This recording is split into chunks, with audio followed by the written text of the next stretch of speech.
창세기 37장. 오늘은 사랑받고 미움받는 요셉입니다. 사랑받는 또 미움받는 요셉. 아버지 야곱에게는 사랑을 받고 형제들에게는 아주 미움을 받는 그런 인물 요셉입니다. 창세기 37장 3절 같이 읽습니다. 이제 이스라엘이 자기의 모든 자식들보다 요셉을 더 사랑하였으니 이는 그가 노년에 얻은 아들이기 때문이더라. 그가 요셉을 위하여 채색옷을 지었더라. 그가 요셉을 위하여 채색옷을 지었더라. 사랑받는 요셉이죠. 다음에는 미움받는 요셉. 같이 잠깐 기도합시다. 이대하시고 오신 주 하나님 아버지 감사합니다. 또 이 아침에 저희가 주의 말씀을 강론하고자 합니다. 주님께서 오시고 긍휼을 베푸시고 저희가 말을 하지만 깨우쳐 주시는 분은 주님이시오니 주의 성령께서 성경을 열어서 저희 마음속에 밝히 알려주시고 저희 마음이 뜨겁게 해주시고 또 아버지는 성령으로 충만하도록 해주시고 또 마음의 평강과 기쁨이 있도록 해주시옵소서. 세상의 모든 것 다 내려놓고 오직 주님께 주의 말씀에만 경청하고 주님께 집중할 수 있도록 은혜를 베풀어 주시길 간구합니다. 감사드리며 주의 승기도합니다. 아멘. 창세기 37장부터 본문은 요셉에 관한 것입니다. 37장부터 50장까지는 성경의 주요 등장인물이 요셉을 중심으로 전개됩니다. 아브라함, 이삭, 야곱을 이어서 이제 중요인물이 바로 요셉입니다. 예수 굴소가 요셉 지파가 아닌 것이 이상할 정도입니다. 늘 궁금할 만큼 당연히 요셉 지파가 정상이지 않을까. 그만큼 성경에서 비중이 아브라함, 이삭, 야곱, 유다가 아니고 야곱도 하면 그냥 누구나 그냥 요셉이에요. 창세기 37장부터 50장까지 쫙 나오는 게 요셉이란 말이죠. 요셉은 성경에서 어떤 인물보다 우리 주 예수를 가장 많이 예표하는 인물입니다. 어떤 성경학자는 예수님과 요셉을 비교하면서 그 예표론에서 150가지 정도가 일치한다고 밝혔는데 저는 뭐 그 정도까지는 모르겠고 하여튼 수많은 부분에서 주님을 예표하는 인물이라면은 100% 동의합니다. 요셉은 동정녀 탄생을 하지 않았고 십자가에 못 박혀 죽은 것도 아니고 기적을 행하지도 않고 어떤 표적을 행하지도 않았고 목수도 아니었고 제자들도 없었고 입제 바로 밑에서 있는 총리였음에도 불구하고 우리는 요셉의 생애에서 예수의 모습을 생생하게 찾아볼 수 있습니다. 이것이 성경의 위대성입니다. 성경은 어떤 인물이나 사건이나 지명을 통해서 우리 주님을 생생하게 보여줄 때가 많이 있습니다. 그 중에 대표적인 사람이 요셉입니다. 요셉은 라헬이 불임이었던 그 라헬이 불임이었을 때 그 불임이었던 라헬이 오랫동안 기도함으로써 주님께서 그녀에게 귀를 기울이시고 태를 열어준 아들입니다. 라헬은 요셉을 낳고서 하나님께서 내 치욕을 없애주셨다고 하면서 한마디 더 했는데 그게 뭐냐면 이제 주께서 다른 아들을 내게 더하시리라 이렇게 하면서 그 이름을 요셉 더하시리라는 뜻입니다. 주께서 더하시리라 그게 요셉입니다. 뜻이 요셉. 야곱은 라헬이 요셉을 낳자 라반에게 나를 보내어 내가 본토 친척 내 본토 고향으로 가게 하소서라며 귀환을 서둘렀습니다. 요셉의 출생은 라헬뿐 아니라 라헬의 인생에서도 그렇고 야곱의 인생에서도 이 변화와 충격을 줬습니다. 다른 아이들 출생할 때는 아이의 출생이었는데 요셉의 출생은 그들의 인생에 어떤 변화와 충격을 줬습니다. 야곱은 요셉을 모든 자식들보다 더 사랑했습니다. 창세기 37장 본문은 요셉이 17살 때 일입니다. 1절에 보면, 2절에 보면 17세가 되어 이랬죠. 17세가 되어. 그러니까 17살 때, 요셉이 이제 17살 때 있었던 일입니다. 당시 요셉은 형제들과 함께 양을 치는 자였습니다. 2절에 보면 나오죠. 함께 양을 쳤다고. 함께 양떼를 먹이더라. 이렇게. 형제들과 같이 양떼를 먹였는데, 요셉은 이제 나중에 양떼를 같이 안 먹이고, 빠져요. 야곱이 이제 같이 먹이는 게 아니라, 빼주는 거죠. 그러니까 이제, 형제들의 같이 양떼를 먹인 사람이 아니라 형제들의 감독자로 세우는 거죠. 여기서 문제가 좀 발생한 겁니다. 그래 야곱은 곧 그를 자신의 후계자, 상속자로 삼았는데 이는 채색옷을 지어준 걸 통해 알 수 있습니다. 아우로서 집에서나 들에서 형들을 섬기고 종의 직무를 하는 대신에 어린 나이에 그는 감독자의 후계자로 삼아서 그를 후계자로 삼아서 다른 형제들과 구분했습니다. 아브라함은 사라 덕분에 일찍이, 이삭이 어릴 때 이스마엘과 이삭을 구분했죠. 사라 때문에. 아주 어린 나이에. 반면에 이삭은 쌍둥이 아들이었기 때문에 자기가 거의 자기가 생각할 때 거의 죽어갈 때, 그죠? 137세인가? 그때 이제 후계자를 결정했어요. 근데 이제, 자기는 물론 당연히 에서를 선택하려고 그랬는데, 또 야곱인지만, 후계자 선택이 거의 자기 죽기 전에 선택한 거라고. 근데 야곱은 일찍 선택을 했어요. 12아들 중에서 누가 다음에 나의 이 상속자고 후계자냐, 이 부분을 일찍 선택했는데, 요셉이다, 이렇게 된 거죠. 일찍이 선택을 했어요. 일찍이 다른 형제들과 구분했습니다. 요셉은 아버지의 사랑을 독차지했습니다. 아버지의 사랑하는 아들, 이건 예수 그리스도의 모형이지만 아버지 사랑하는 아들이었고요. 우리 성경에서 나오는 어린 나이에 아버지 야곱으로부터 영광을 받았습니다. 감독자, 후계자, 상속자 이렇게 된 거죠. 야곱은 요셉이 자신을 낮추고 형제를 섬기는 자가 되기 전에 형제들을 주관하는 감독이요 통치자로 삼으려 했던 것은 큰 실수의 잘못이었습니다. 야곱은 요셉을 자신의 후계자요 약속의 상속자로 세우고자 했지만 그를 단련하지 않았습니다. 요셉은 먼저 단련을 받아야 했습니다. 단련을 받아야 했습니다. 시편 105편 19절 갑니다. 시편 105편 19절. 야곱이 요셉을 단련하지 않고 또 요셉이 또 인생의 단련을 받지 않았기 때문에 문제가 좀 있었다 이거죠. 시편 105편 19절. 여기 보면 17절부터 그분께서 한 사람을 그들보다 앞서 보내셨으니 곧 요셉이라 그가 종으로 팔렸도다. 그들이 그의 발을 족쇄로 상하게 하고 그를 쇠 안에 넣어두되 야곱의 감옥 생활이 장난이 아니었던 거죠. 바른 족쇄로 또 뭐라고요? 그를 쇠 안에 넣어두되 그분의 말씀이 임하기까지 그리하였도다. 주의 말씀이 그를 단련하였도다. 이랬죠. 주의 말씀이 그를 단련하였도다. 주의 말씀이 그를 단련. 요셉은 이렇게 단련을 받아야 됩니다. 하나님께서 직접 단련해 주신 거죠. 하나님께서 직접 단련해 주신 거예요. 주님은 요셉을 철저하게 단련하신 후에 그를 형제들의 주요 이스라엘의 구원자로 삼으셨습니다. 아버지가 사랑받는 요셉은 동시에 형제들의 미움과 시기를 받았습니다. 예수님은 하나님께 사랑을 받으셨지만 자기 민족, 자기 형제들에게는 미움을 받으셨습니다. 우리는 하나님의 사랑을 받지만 동시에 세상에서는 미움을 받습니다. 누가 나를 가장 사랑합니까? 하나님 아버지십니다. 누가 나를 가장 미워하고 시기합니까? 나의 형제들입니다. 이 비극이지만 대부분 그렇습니다.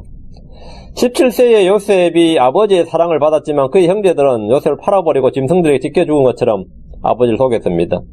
야곱은 30년 전에 아버지 이삭을 속여 형의 복을 빼앗았지만 그의 아들들은 자신을 속여서 요셉을 빼앗아 버렸습니다.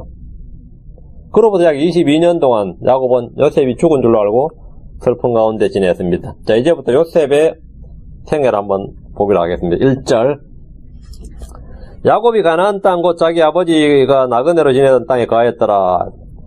창세기 36장에서 아버지 이삭이 죽고 장사를 지낸 사건이 기록되어 있지만 지금 창세기 37장은 그 이전의 일을 기록하고 있습니다. 창세기 37장 1절은 이삭이 죽기 전이에요. 야곱은 바단 아람에서 그 하란에서 20년을 지낸 후에 숫곳에 정착했다가 디나의 사건으로 그것을 떠나 베델로 올라갔다 거기서 주님께 제단을 쌓고 그죠? 거길 떠나 이제 에브랏 베들레헴으로 가는 중에 아내 라헬이 죽고 아버지가 있는 가나안 땅으로 돌아왔습니다. 아버지가 가나안 땅으로 아버지를 만났죠. 아버지 이삭과 헤어진 지 30년이 넘어서 다시 만나서 같은 장막 안에 거했습니다. 이삭의 말년에 야곱은 12아들을 데리고 돌아와서 아버지 이삭과 함께 거했습니다. 이삭과 야곱과 야곱의 아들들 이렇게 3대가 가나안 땅에 함께 거했던 시간은 약 13년이었습니다. 이 기간 동안에 일어난 중요 사건이 있었는데 그것이 바로 요셉의 형제들 요셉을 종으로 팔아버린 후에 죽었다고 야곱을 속인 사건입니다. 야곱도 속이 뒤집어지지만 이삭도 황당한 일이죠. 야곱은 자기 아버지의 형을 속였지만 그보다 몇 배나 더 지독하게 외삼촌 라반과 자기 아들들에게 속임을 당합니다. 이것이 인생입니다. 야곱은 하나님께 복을 받기 위해서 아버지의 형을 속였지만 막상 그 후로 그의 생은 복은 고사하고 고통의 가시 받기였습니다. 이것이 심은대로 거두는 법칙입니다. 주님은 이스라엘에게 호세아 8장 7절에 그들이 바람을 심었은즉 해오리 바람을 거두리라. 그것이 줄기가 없은즉 썩싹의 양식을 내지 못할 것이요 혹시 낸다 할지라도 타국인들이 그것을 삼키리라 이렇게 말씀하셨습니다. 바람을 심었은즉 겨울이 바람을 거둔다 이거죠. 야곱이 심었던 모든 육신의 일들, 속임수, 뭐 빼앗는 것, 그죠? 이런 것들은 이건 뭐 몇 배의 진짜 그걸 거두었어요. 주님은 구제하는 성도를 향해서 그러세요. 고린도서 9장 6절에 인색하게 뿌린 자는 또한 인색하게 거둘 것이요 풍성하게 뿌린 자는 또한 풍성하게 거두려는 것이니라 이랬습니다. 뿌린 대로 거둔다 이거죠. 또 말씀하실 갈라디아 6장 7절 8절에 속지 말라 하나님은 조롱당하지 아니하시나니 사람이 무엇을 심든지 또한 그것을 거두리라.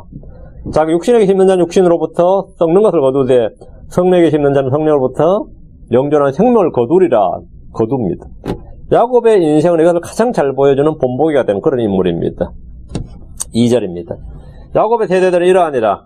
요셉이 17세가 되어 자기 형들과 함께 양떼를 먹이더라. 이 소년이 자기 아버지의 아내인 비라와 실바의 아들들과 함께 있을 때에 그들의 나쁜 행실을 자기 아버지에게 보고하니라. 야곱의 세대들이란 야곱에게서 난 자식들을 말합니다. 난 자식들. 야곱의 세대 핵심 인물이 요셉입니다. 요셉과 그의 형제들은 모두 목자였습니다. 요셉은 자기 형들과 함께 양떼를 먹였는데 요셉은 다른 형제들과 더불어 일을 해성을 볼 수 있습니다. 이때 그의 나이는 17세였습니다. 이삭이 죽기 12년 전의 일입니다. 이때 이삭은 이제 168세였던 거죠. 요셉은 비라의 아들들, 그 단과 납달리죠. 그리고 실바의 아들들, 갓과 아셀인데 이렇게 함께 있었는데 그들 가지고 사이좋게 뭐 형제 우애가 있고 이렇게 사이좋게 지낸 것이 아니라 그들의 나쁜 행실을 자기 아버지 야곱에게 보고했습니다. 그 야곱의 아들들이 그다지 뭡니까? 품행이 방정하고 뭐 그런 건 아니었던 거죠. 예의 바르고 품행이 방정하고 믿음 좋고 그런 건 아니었어요. 행실이 항상 별로 안 좋았죠. 그런데 요셉이 같이 있다 보니까 그들을 다 보고를 했어요. 좋은 말로 하면 뭐냐 하면 이걸 이제 예수님의 예표로 볼 때는 의롭고 신실한 증언자 요셉 이래 되고요. 인간적으로 보면 형제의 허물을 덮어주는 사랑이 없고 불화를 일으키는 험담꾼이고 고자질쟁이가 된 거죠. 요셉은 불의한 형제들과 교제하며 그들에게 호의를 구하는 대신에 그들의 죄와 불법을 지적하고 증언했습니다. 이 부분은 우리 주님께서 이 말씀하신 바 요한복음 7장 17절에 세상이 너희는 미워하지 못하나 나는 미워하나니 이는 내가 세상에 대하여 증언하되 그 세상의 행위들이 악하다고 증언하기 때문이더라. 악하다고 증언하기 때문이더라. 그래서 미워한다. 요셉도 지금 형제들 행위가 악하다고 증언한 거죠. 우린 세상과 친구가 되거나 동화 되기보다 세상이 악하다고 증언하고 또 그렇게 말하 선포합니다. 그래서 미움을 받는 겁니다. 세상의 호의나 세상의 친구가 되기보다 미움을 받고 하나님께 사랑받는 길을 택하는 거죠. 3절입니다. 이제 이스라엘이 자기의 모든 자식들보다 요셉을 더 사랑하였으니 이는 그가 노년에 얻은 아들이기 때문이더라. 그가 그를 위해 채색옷을 지었더라. 이스라엘도 산전수전을 다 겪은 사람이에요. 야곱도. 사람 보는 눈이 없는 게 아니죠. 지금 딱 보세요. 비라의 아들들, 실바의 아들들 계속 나쁜 보고 들었죠. 그렇다고 레아의 아들들은 어때요? 뭐 마찬가지죠. 사건 사고 치죠. 라헬의 아들이라고는 지금 완전 어린애 베냐민하고 지금 요셉인데 누굴 택하겠어요? 당연히 요셉밖에 없다고 실제로. 요셉밖에 없어요. 그러니까 이스라엘은 야곱은 자기의 모든 자식들보다 요셉을 더 사랑했습니다. 야곱은 요셉을 향해 이 사람은 내 사랑하는 아들이라 내가 그를 매우 기뻐하노니 너희는 그의 말을 들으라 이렇게 한 우리 주 예수님 하나님께서 변화사에서 예수님을 향해 한 말과 거의 비슷한 상태예요. 야곱은 자식들한테 요셉을 내 사랑하는 아들이라 선포한 겁니다. 야곱이 자기의 모든 자식들보다 요셉을 더 사랑한 것은 그를 노전에 얻은 아들이기 때문이라고 말합니다. 91세에 얻은 아들이죠. 부모의 자식은 흔히 내리사랑이라고 합니다. 아래로 내려갈수록 더 사랑한다는 겁니다. 요셉이 태어날 때는 야곱이 라반의 집에서 봉사한 지 14년의 끝이 날 무렵이었습니다. 야곱은 요셉이 태어나자 라반을 떠나 자기 아버지 집으로 돌아가는 마음을 먹었고 야곱이 집을 떠날 때 그 나이가 77세였거든요. 20년을 거기 갔으니까 아버지 이삭이 그때 나이가 137세였죠. 60세 차이가 나니까 야곱이 20년의 사양사를 마치고 돌아올 때가 97세였고요. 맞죠? 77세에서 20년이 있으니까 97세였고 그때 이삭은 60세 차이니까 157세였죠. 돌아올 때가. 야곱과 요셉의 나이 차이가 91세이므로 요셉이 17살의 나이로 노예로 팔려갈 때 야곱 지금 이때 나이가 지금 야곱 나이가 108세고요. 당시에 야곱과 같이 살던 이삭은 그럼 168세가 되는 거죠. 168세입니다. 야곱은 베냐민이라는 더 어린 자식이 있음에도 불구하고 모든 자식들보다 요셉을 더 사랑했습니다. 요셉은 사랑하는 아내 라헬이거든 아들이고 아들들 중에서는 단연 돋보이는 인물이었습니다. 성경 자체도 그 외모도 말이죠. 창세기 39장 6절을 보면 요셉의 용모가 준수하고 잘생겼다 이렇게 나옵니다. 그리고 보디발의 아내가 막 요셉한테 막 유혹하고 그런 장면 나오죠. 아주 인물이 좋았다 이거죠. 성경에 보면 뭐 다윗도 그렇고 요셉도 그렇고 인물이 좋았다고 나와. 인물 좋았다. 인물 좋았다. 야곱은 요셉을 위해 채색옷을 지었습니다. 채색옷은 귀족이나 왕족들이 입는 옷입니다. 평민들이 입는 옷이 아니고 평민들 사이에서 구분 지어주기 위해서 입는 옷이에요. 그 사사기 5장 3절에 보면 시스라가 입었던 옷이 그 채색 옷이었어요. 그리고 다윗의 딸 다말이 입었던 옷이 그녀가 채색 옷을 입었으니 처녀인 왕의 딸들은 그런 옷을 입었더라 이랬어요. 그 왕의 딸들은 그런 옷을 입었더라. 그 왕자나 공주가 입는 옷이 바로 이 채색 옷이다. 야곱은 그를 위해 채색 옷을 지음으로써 공개적으로 요셉을 자신의 뒤를 이을 상속자고 이스라엘의 통치자가 될 것임을 보여준 것입니다. 공개적으로. 그 이제 너희들 유산 상속하지 말고 누가 후계자 될 것인지 따지지 말고 이미 결정을 났다는 거죠. 일찍이 결정을 지어줬어요. 그럼 나머지 전부 다 수긍을 하고 요셉밖에 없다. 우리 형제들 가운데 우두머리 나는 요셉이 돼야 된다. 뭐 이러면 좋은데 사람이 그렇지 않아요. 그죠? 채색 옷을 지어준 것은 요셉이 나의 사랑하는 아들이고 나의 상속자고 형제들의 주와 감독이 될 것임을 선포한 것으로 이런 하나님 아버지께서 사랑하시는 아들 예수 그리스도의 기름을 부은 것과 같습니다. 4절 그의 형제들은 자기들의 아버지가 그의 모든 형제들보다 그를 더 사랑하는 것을 보고 그를 미워하여 그에게 평안하게 말도 할 수 없었더라. 뭐 그냥 미워하는 정도도 있지만 그 표현이겠죠. 평안하게 말을 할 수가 없다. 평안하게 말할 수 없다. 말하면 그냥 가시가 도당하고 그런 거죠. 평안하게 그에게 말도 할 수 없었더라. 요셉은 아버지의 큰 사랑을 받았지만 자기 형제들에게는 더 큰 미움을 받았습니다. 이 세상 어떤 사람도 시기와 질투와 부러움이 없는 사람은 없을 것입니다. 아버지의 특별한 사랑을 받는 요셉을 보면 다른 형제들은 기뻐하고 즐거워하지 않았습니다. 우리가 이 아버지가 아들을 대하는 것과 형제가 형제를 대하는 건 완전히 다릅니다. 그 사랑은 같은 사랑이 아니에요. 돌아온 탕자를 맞이한 아버지를 보십시오. 아버지 입장에서는 어때요? 죽은 아들이 다시 돌아왔다 이거죠. 그래서 막 좋은 옷을 가장 좋은 옷을 가져다 그에게 입히고 그의 손에 반지를 끼우고 그의 발에 신을 신기라 뭐 살찐 송아지를 잡으라 뭐 이러면서 우리가 먹고 즐기자. 잃어버린 아들 찾았다. 내 아들 죽었다가 다시 살아났으며 잃어버렸다가 찾았노라 이렇게 기뻐했지만 그 소식을 듣는 형은 어땠습니까?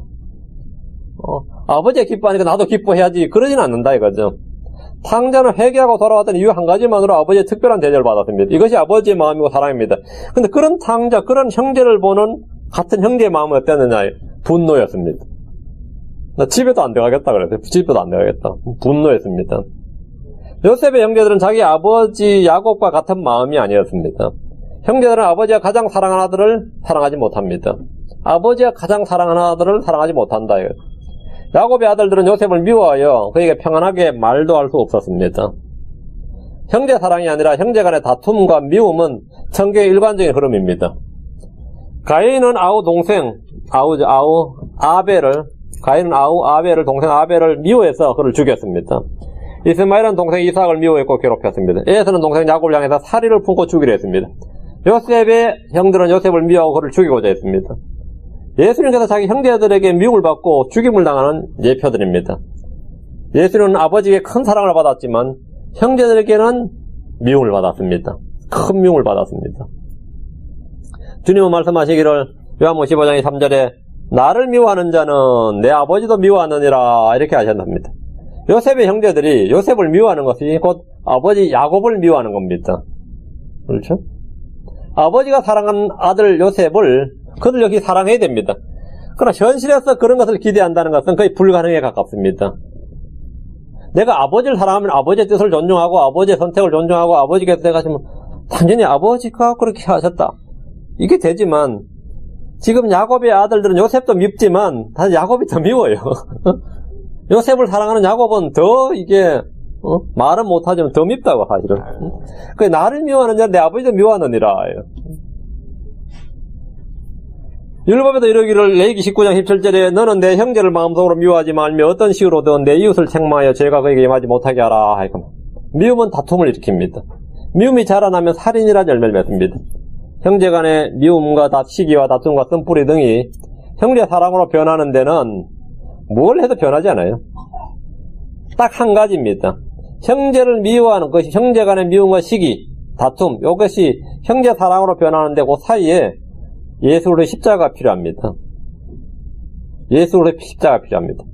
나의 하나님 아버지께서 나의 형제를 사랑한 것처럼 내가 나의 형제를 사랑하는 것이 성경이 말하는 형제 사랑입니다. 형제 사랑이 뭐냐 그러면 제가 형제를 사랑합니다. 그러면 사랑한다. 그렇죠? 근데 그 정확한 형제 사랑이 그 정확한 의미가 뭐냐면 내가 요셉을 사랑합니다. 그러면 어떻게 사랑하는 게 요셉을 사랑하냐면 아버지 야곱이 요셉을 사랑하는 것처럼 요셉을 사랑하면 형제 야곱을 사랑하는 거예요. 그 내가 우리 형제를 사랑한다 그럴 때 그 사랑은 하나님께서 그 형제를 위해서 사랑을 보이셨죠. 십자에 못 박혀 죽으시고. 하나님께서 그 사람을 사랑했는데 하나님께서 사랑하시는 자를 내가 당연히 나도 하나님 사랑을 받은 자고 하나님께서 사랑하신 자를 내가 사랑한다 이거예요. 그게 형제 사랑이에요. 그게 형제 사랑입니다. 야곱이 요셉을 사랑하듯이 루벤이나 시므이나 레이나 유다나 단이나 이런 사람들이 이런 형제들이 요셉을 사랑할 수 있어야 그것이 진정한 형제 사랑이라 할 수 있습니다. 그런데 왜 요셉을 왜 사랑하냐면 우리 아버지 야곱이 가장 사랑하는 아들이다. 그럼 내가 요셉을 사랑한다. 그게 형제 사랑이에요. 우리 크리스천의 이 형제 사랑이란 바로 그런 겁니다. 하나님께서 예수 그리스도를 사랑하듯이 우리가 예수를 사랑해야 그것이 성경이 말씀하는 형제 사랑입니다. 하나님께서 예수님을 향해서 이런 내 사랑하는 아들이라 했어요. 우리는 예수 그리스도를 하나님 예수님을 사랑하는 것처럼 예수를 사랑해야 됩니다.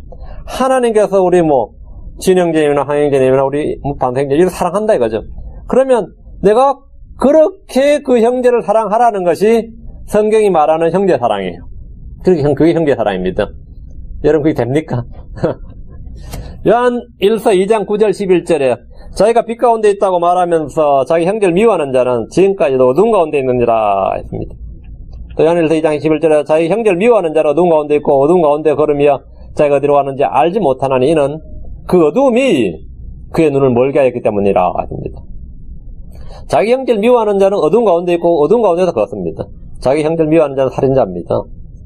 요한일서 3장 15절에 누구든지 자기 형제를 미워하는 자는 살인하는 자니 살인한 자 속에는 영원한 생명이 거하지 않은 줄 너희가 아느니라 합니다. 우리는 하나님 아버지의 사랑받는 형제들을 존중하고 더욱 사랑해야 마땅합니다. 그게 마땅합니다. 그런데 대부분은 사랑하는 대신에 뭐합니까? 시기합니다. 시기하다 보니까 미워하게 되고 쓴뿌리를 품게 되고 질투합니다. 저는 하나님께 사랑을 많이 받았어요. 그 말은 뭔지 알겠어요? 미움도 많이, 형제들에게 미움을 많이 받았어요. 나 하나님께 진정 사랑을 많이 받았어요. 그러다 보니까 미움을 많이 받았어요.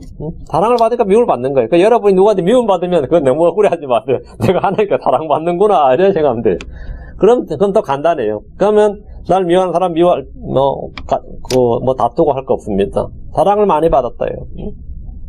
내가 사랑을 많이 받는구나. 그 증거입니다. 사랑을 많이 받으면 시기도 많이 받고 미움도 많이 받고 누군가의 욕도 많이 얻어먹습니다. 그런데 사실은 거기서 끝하면 안 됩니다. 그것은 지금 창세기 37장의 상태죠. 거기서 끝나면 안 되고 하나님의 사랑받는 사람을 사랑해야 됩니다. 그게 형제예요. 그게 바로 형제 사랑이다 이거예요.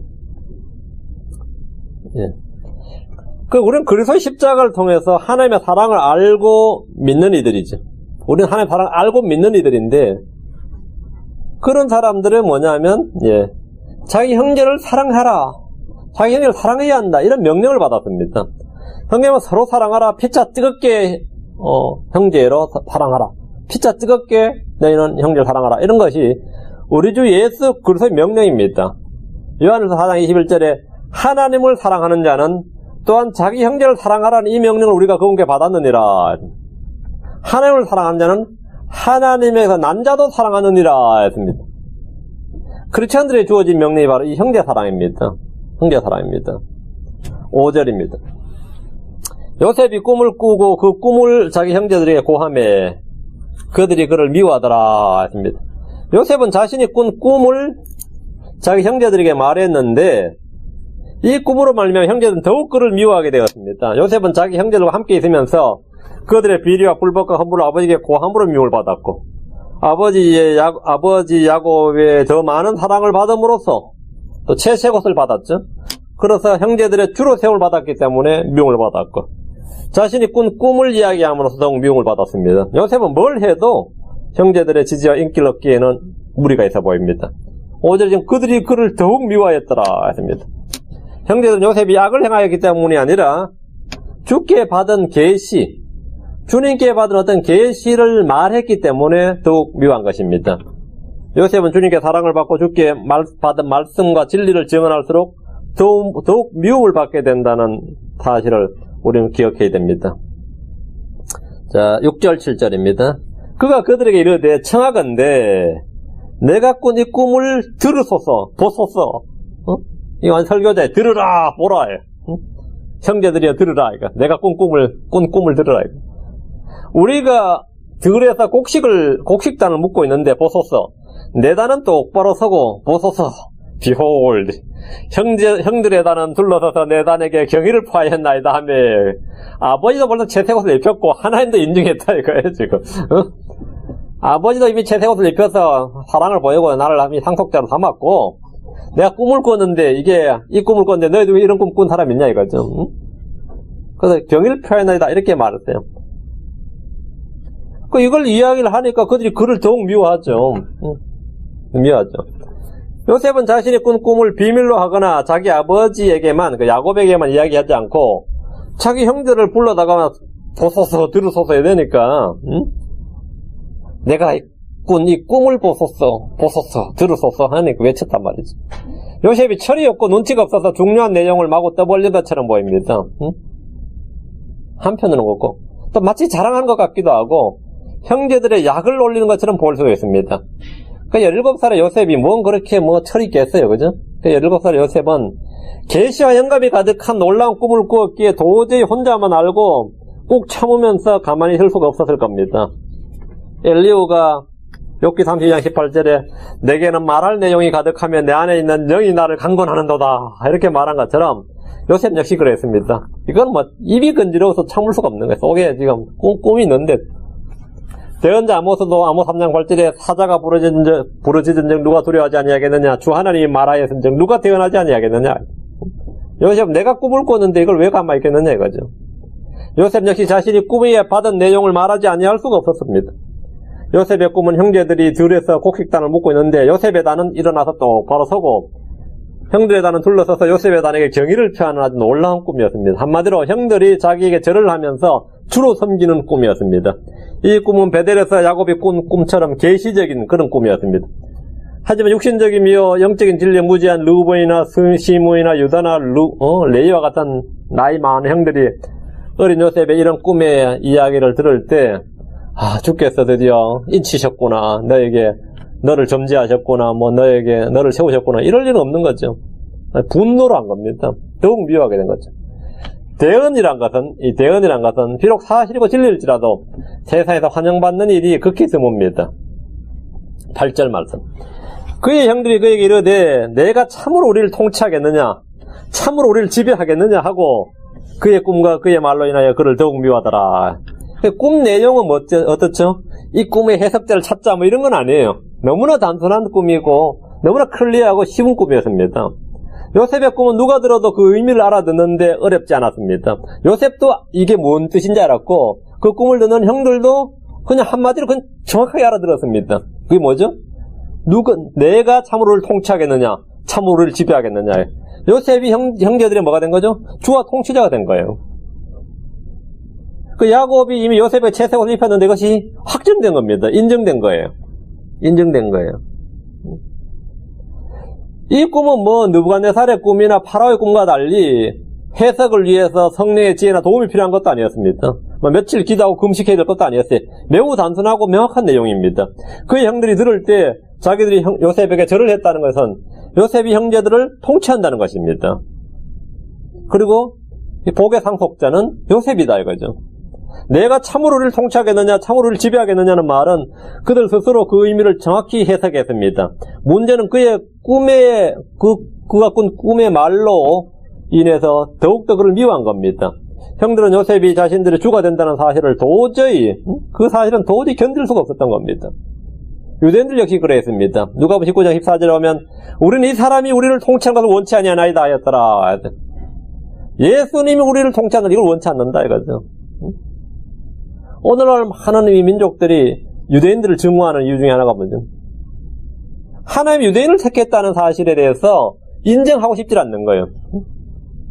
그럼 유대인을 안 택하고 가면 뭐 어디를 택하면 좋겠어요? 일본 민족을 택하면 좋겠어? 이라크 사람을 택했으면 좋겠어요? 아니면 영국을 택했으면 좋겠어? 그나마 가장 나은 게 유대 민족을 택하는 게 제일 나아요. 그래서 많은 사람 중에서 주님께서 예수를 택하셨다. 예수님 택하는 게 제일 낫지. 뭐 부처를 택해요, 공자를 택해요, 누굴 택해요? 근데 누굴 택하든가 주님이 택하셨다는 그 택하심에 대해서 인정을 못해요. 인정을 못해. 우리는 이 사람이 우리를 통치하는 걸 원치 아니하다. 그럼 누굴 원하느냐 이거지. 누굴 원하느냐. 요셉은 이때 꾼 꿈을 기억하고 평생 잊지 않았습니다. 나중에 형들이 이집트로 왔을 때 그가 꾼 꿈을 기억하고 그렇게 말해요. 꿈을 기억하고. 이들은 훗날 이집트에서 총리가 된 요셉을 향해서 절을 했습니다. 문자 그대로 이 말씀이 이 꿈이 성취되었어요. 그들이 인정하든 인정하지 않든 미워하든 싫어하든 말씀은 그대로 성취되는 겁니다. 9절입니다. 그가 또 다른 꿈을 꾸고 그 꿈을 자기 형들에게 고하여 이르되 보소서 내가 또 꿈을 꾼즉 보소서 해와 달과 11별이 내게 경의를 표하더이다 하니라. 요셉의 꿈은 한 번으로 멈추지 않았습니다. 그는 또 다른 꿈을 꾸었는데 이번에는 해와 달과 11별이 내게 경의를 표하는 꿈이었습니다. 요셉의 꿈은 오늘날 많은 설교자들이 외치는 것처럼 원대한 꿈을 꾸자, 꿈을 지녀라, 비전을 갖자 그런 유의 꿈이 아닙니다. 요셉이 위대한 통치자가 되겠다. 형제들은 내가 지금 막내지만 베냐민이 있죠, 밑에. 거의 막내지만 내가 형제들의 머리가 되고야 말리라. 이런 꿈을 꾼 게 아니에요. 오늘날 이 강단에서 설교는 주로 그런 식이죠. 꿈을 꾸자, 꿈을 지녀라, 비전을 갖자, 그런 유의. 사람들이 말하는 꿈은 자신의 마음속에 야망과 욕망을 품는 것이고, 요셉이 꾼 꿈은 주님의 계시입니다. 꿈꾸는 자 요셉이라며 꿈을 꾸는 자가 성공한다는 식의 설교나 가르침은 속임수입니다.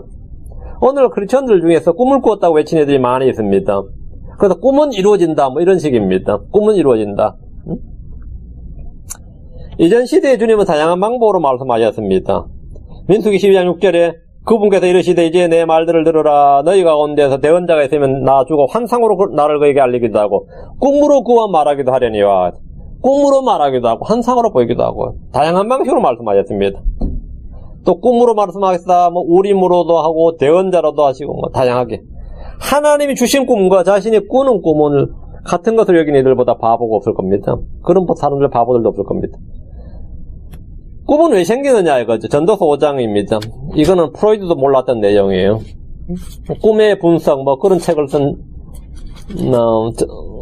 프로이드의 정신 분석학 꿈의 이런 거 있죠. 전도서 5장 3절. 저도 그저께 꿈을 꿨는데 목사님 설교가 이렇게 고쳐야 된다고 열 몇 가지를 막 지적하는 꿈을 꿔서 깨가 정신이 번쩍 그런 꿈이 왜 생기는 것 같아요? 전도서 5장 3절. 제가 평소에 그 생각을 하고 있었어요. 좀 그런 생각을 좀 하고 있었다 이거죠.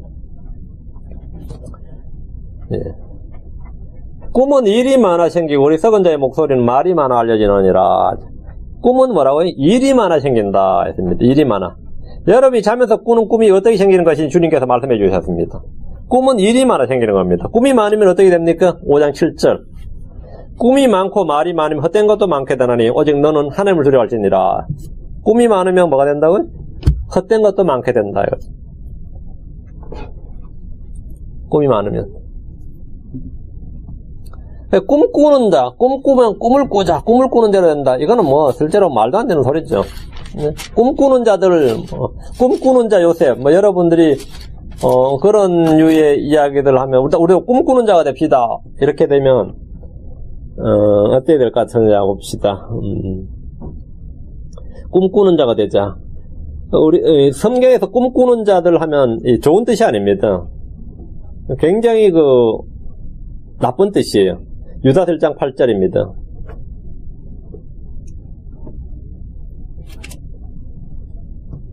유다서 1장 8절입니다. 뭐 이런 말씀이 있죠.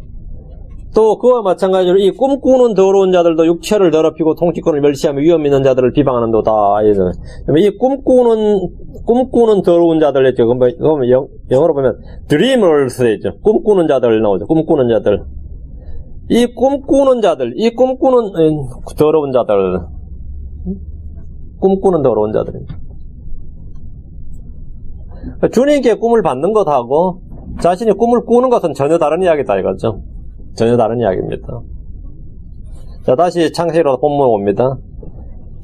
요셉은 꿈에서 해와 달과 11별이 내게 경의를 표했다 이렇게 말하는데, 이거는 이제 요한계시록 12장에 보면 이게 나와요. 이스라엘을 해와 달과, 그건 12별이죠. 그 별은 자식이었단 말이에요. 그 12별이니까 요셉까지도 포함되는 거죠. 그 이스라엘 한 여자 이야기할 때 해와 달과 12별 이렇게 요한계시록 12장에 나오는데, 요셉은 형제들뿐 아니라 지금 해와 달, 즉 자기 부모까지 자신에게 절하더라는 겁니다. 지금 이 구절에서는 자기 부모들까지도. 이 꿈이 사실하면 아버지 이삭, 야곱 다음에 장자권은 요셉에게로 결정난 겁니다. 그 장자권 요셉으로 간 거예요. 요셉은 자신의 꿈을 형제들에게 들으소서 보소서라며 외쳤습니다. 두 번째 꿈은 자기 아버지에게도 고했는데, 아버지 듣고 뭐라냐, 야곱이 듣고 10절. 그가 그 꿈을 자기 아버지와 형들에게 고하며 그의 아버지가 그를 꾸짖고 그에게 이르되, 야곱이 이제 요셉을 꾸짖었다 이거죠. 내가 꾼 이 꿈이 도대체 무엇이냐? 나와 내 어머니와 내 형제들이 참으로 가서 땅에 엎드려 내게 절하겠느냐 하니라. 땅에 엎드려 절하. 이 꿈이 뭔지는 해석은 아무 어려움이 없었던 거예요. 그죠? 요셉의 꿈을 들은 아버지 야곱과 형들의 반응을 보십시오. 야곱은 그를 꾸짖었다. 꾸짖었다. 야곱이 이걸 꾸짖었는데, 내가 꾼 이 꿈이 도대체 뭐냐, 이거. 나와 내 어머니와 내 형제들이 참으로 가서 땅에 엎드려 내게 절하겠느냐. 엎드려 절한다. 이게 주로 세움받는 거죠. 그 야곱의 말대로 야곱은 요셉이 꾼 꿈이었습니다. 문자적으로 볼 때 요셉은 어머니 라헬은 이미 죽고 없기 때문에 요셉의 생에서 어머니가 그에게 절할 일은 전혀 없습니다. 그렇죠? 야곱은 그가 죽기 전 침상머리에서 머리를 숙였는데 머리를 숙여 절했다 이거예요. 이것이 단순히 머리를 숙인 것인지 요셉에게 절한 것인지 확실하지 않습니다. 근데 모두 이 이야기를 가지고 야곱이 죽기 전 침상머리에서 절했다. 근데 고개를 숙이더라 이래 우리는 그게 이제 바우예요. 근데 그 구절이 히브리서 11장에 가면 경배하더라 이래 돼 있어요. 경배하더라. 침상머리에서 지팡이를 의지하여 경배하니라 이래 있어요. 이 구절은 예수를 예표하는 영구적인 구절로 봅니다. 11절. 그의 형들은 그를 시기하되 그의 아버지는 그의 말을 간직하였더라. 요셉의 형들은 요셉이 받은 꿈과 받은 계시를 듣고 그를 시기했습니다. 자신들이 요셉에게 엎드려 절하게 된다는 말을 듣고 기분이 좋을 수가 없었습니다. 아버지는 꾸짖고 나서 그 말을 마음에 간직했다 이거죠. 아버지 야곱이 받은 약속의 상속과 복이 요셉에게로 이어지는 확실한 증표와 징조를 들었을 때 그들은 다 시기했고, 그의 아버지 야곱은 비록 꾸중을 했지만 그 말을 마음에 간직했습니다. 야곱은 당대의 대언자로서 요셉의 말이 주의 뜻이요 주의 말씀인 줄 알았습니다. 확실한 믿음은 없었을지라도 그 말씀 무시하거나 흘려듣지 않았습니다. 그 꿈은 장차 요셉의 운명과 이스라엘의 역사, 이스라엘의 운명에 관련된 중대한 하나님의 계시였기 때문입니다. 우리는 언제나 하나님의 말씀을 마음속에 간직하고 쌓아둬야 됩니다. 하나님의 말씀은 반드시 이루어집니다. 비록 더딜지라도 주의 말씀 하나도 떨어지지 않냐고 다 이루어집니다. 주의 말씀을 지킨다는 것은 그것을 행한다, 순종한다. 그에 앞서서 일단 내 마음속에 그것을 간직하고 지키는 것입니다. 우리는 마음속에 말씀을 간직하고 지켜야 됩니다. 빼앗기지 말아야 된다. 마음속에 간직하고 있으면 그 말씀이 언젠가 싹이 트고 열매를 맺습니다. 싹이 두 열매를 맺지. 그럼 그것이 튀어나옵니다. 오늘까지 합시다. 예, 사랑받고 미움받는 요셉입니다. 위대하시고 거룩하신 주 하나님 아주 감사합니다. 하나님께서 계속해서 저에게 은혜의 말씀을 참 단비처럼 소나기처럼 저희 가운데 허락해 주셔서 저희가 그 말씀을 받아서 무럭무럭 자라날 수 있도록 은혜를 베풀어 주시옵소서. 사랑하는 아버지 하나님께서 늘 지어 계시음을 베풀어 주시고 깨닫는 마음을 허락해 주시옵소서. 성경을 통해서 저희가 이 마음의 말씀을 간직해 둘 수 있도록 저희 마음이 참 넓은 저수지처럼 주의 말씀을 모두 품고 이 말씀이 다 쌓아둘 수 있는 그런 마음의 선한 창고가 될 수 있도록 그렇게 인도해 주셔서 이 말씀들을 통해서 저희가 살아가게 해 주십시오. 감사드리며 주 예수 그리스도 기도합니다. 아멘.